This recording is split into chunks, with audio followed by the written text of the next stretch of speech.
हरे कृष्णा साथियों, मैं आपका दोस्त जितेंद्र सागर, अंक ज्योतिष, फेस रीडिंग और टैरो कार्ड एक्सपर्ट, अपने इस चैनल में आप सभी लोगों का हार्दिक अभिनंदन और वंदन करता हूं दोस्तों।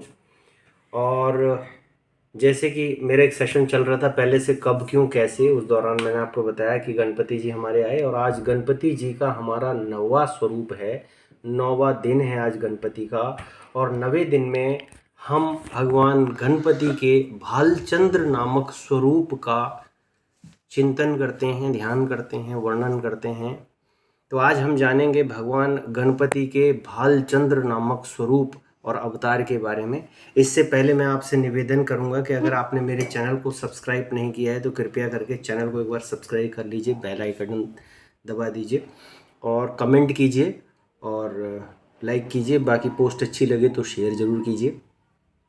दोस्तों, भालचंद्र जो स्वरूप है भगवान गणेश जी का, वो शांति का प्रतीक है, शांत रहने का प्रतीक है। क्योंकि जीवन में जब भी आपको कामयाबी मिलेगी तो आपके शांत रहने की वजह से मिलेगी।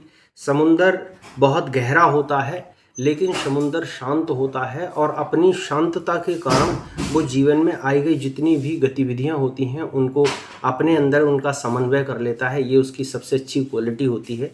तो भगवान गणेश का ये जो भालचंद्र नामक स्वरूप है, इसका कैसे उच्चाटन हुआ, मैं इस विषय में आपको थोड़ा अवगत कराता हूँ।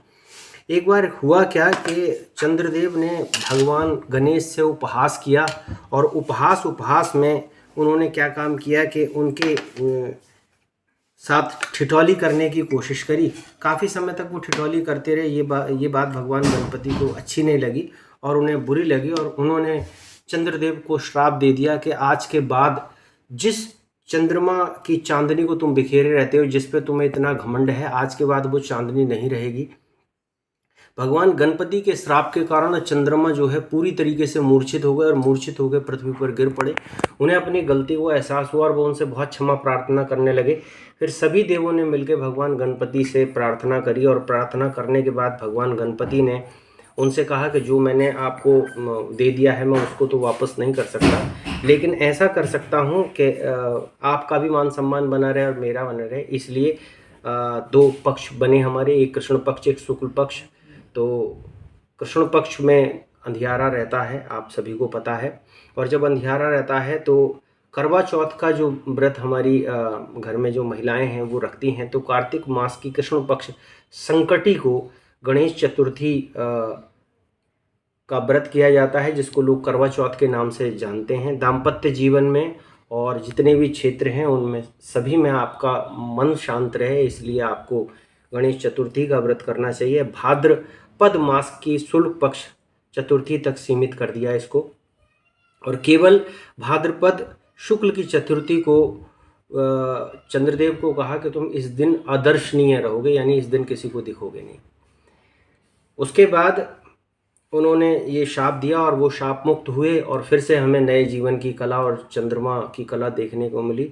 तो जीवन में शांत रहिए, अपने मस्तिष्क को शांत रखिए, जीवन में उन्नति करिए, भगवान भालचंद्र का सुमरण करते रहिए।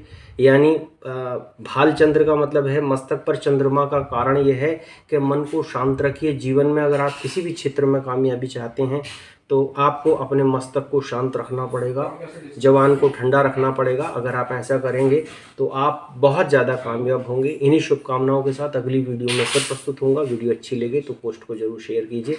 राधे राधे। ओम गंग गणपति नमः।